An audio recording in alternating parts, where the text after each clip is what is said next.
Hello ladies and gents, this is another video brought to you by Ant's Hood, and today I will be talking about my Solenopsis Geminata and 6 to over 3,000 workers in 6 months. I don't care what ant this is, that is crazy growth in a short period of time. Solenopsis are just crazy.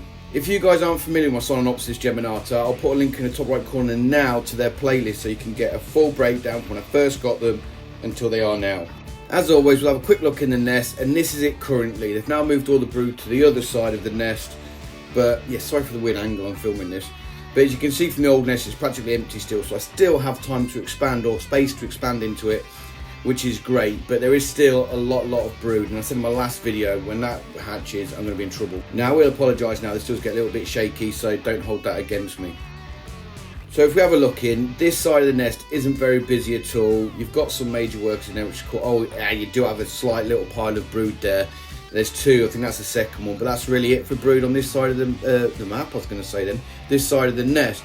But as we go into the middle corridor, or the highway bit of it, you can see the eggs there just in the bottom right, and we're doing a bit more spilled into it. But they are quite busy in this area now, and then the pile of brood starts, and you can see there's workers all over it. Now, I said in my last video, I haven't seen the queen for a while, but I know she's there because of small eggs. I generally have watched this bit of clip now twice, and I still can't see the queen. So if you do see her, by all means point her out to me. But as you can see, it is rammed full of brood again. I can't focus past those ants on the top of it, so I find it very difficult, so bear that in mind. But it is packed full of brood and thousands upon thousands of workers. I mean, I think I did a conservative guess when I said 3,000 workers. They're eating into the gypsum. They've actually got underneath the gypsum now, but they still can't get out, so there's mesh over the hydration area, which is good. Now, I did say, like I said, a conservative guess is around 3,000 workers, but I've got a sneaky suspicion it's probably more. But I wanted to be conservative because I've not counted individual workers yet, and I'm never going to, so don't even suggest it, just letting you know there. So you can see there's loads and loads of brood still, and because I've got 28-day turnover, I'm still concerned that I'm going to struggle for space once all these hatch, because the queen's obviously going to replace this pile of brood, so it stays the same side, but then I've got all those adults as well. That could be scary.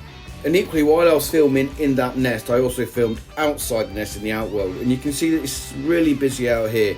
I've got a couple of 100 workers out here as well, possibly up to 500 workers easily, because this is a large area, as you guys well know. I do pan around in a bit anyway, and they're constantly testing the barriers. As you can see in the background there, with the workers walking up to the top of the Outworld, so they're constantly testing it. They're such pains. To try and reapply the barrier on these is a nightmare, because as soon as you start showing any activity towards that area, then they all swarm the area as well. And this is what I mean, you've got a constant stream of them just climbing up, hitting the barrier, falling down, climbing up, hitting the barrier, falling down. It's how they are. I mean, and because of that, they're constantly weakening the barrier. Now, I know some of you are going to say, well, you've got little piles of dirt in here and stuff like that, and you're very much right there. I do have piles of dirt, and I very gingerly try and clean it out from time to time. But any kind of disturbance, then they just swarm outside the nest.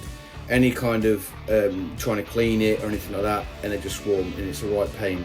It really is. Now, if you think back to my first video on these, I said that the temperature range could be up to 28 degrees, and some websites even say it can be even higher than that. But I haven't kept them at that. I said in my introduction I'll keep them at 26. I'm actually keeping them at 25 just because that's the temperature of the room currently, and I'm not heating them other than the room for my leaf cutter ants. So I know they're at 25 degrees, and the humidity, I only water their wakushi setups every so often, and mine are doing really well. I know the peak activity can be up to 32 degrees in the Outworld, but like I said, this is 26, and you can see from this activity here, the Outworld's really busy as well. So I think I've got it, they hit the nail on the head. I've got the growth rate, which is under a controllable rate for me, and I've got good activity, good growth and stuff like that. So yeah, I think for me, ideally, I would say from experience, 25, 26 degrees for these girls is ideal temperature range for them, where you're not going to get the crazy growth, but you're going to get decent growth and you're going to get decent activity. Because they've got such a large brood pile, I also feed them a lot as well. I'm feeding them roughly 2 to 3 dubia roaches a week, which is quite a fair bit for an ant this size, but the colony's quite big though. I also stopped feeding them honey water because I just put debris on my liquid feeders, which broke the surface temperature and made them leak, and it causes a mess.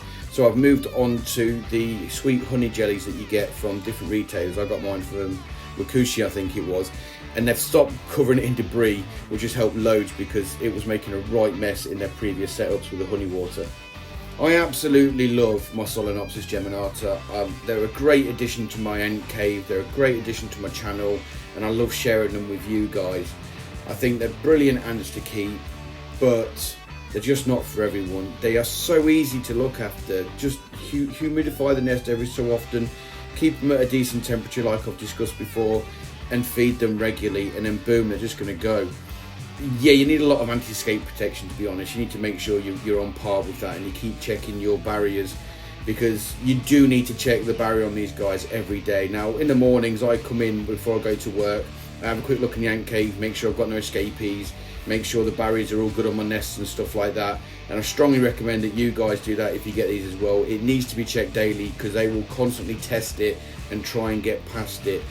Now, Fluon or PTFE is the barrier you need to use with these guys. If you use anything such as mineral based stuff, they will stick debris to it and they will get past it in matter of hours. So I strongly recommend that you to use something like PTFE or something that based, like I think some people use alcohol and what's it called, baby powder, and that works really well as well because it's the same principles as Fluon. So you need to be on point with your protection. If you can get that down and you've got the money to constantly expand these when they need it, then these guys are really great to keep.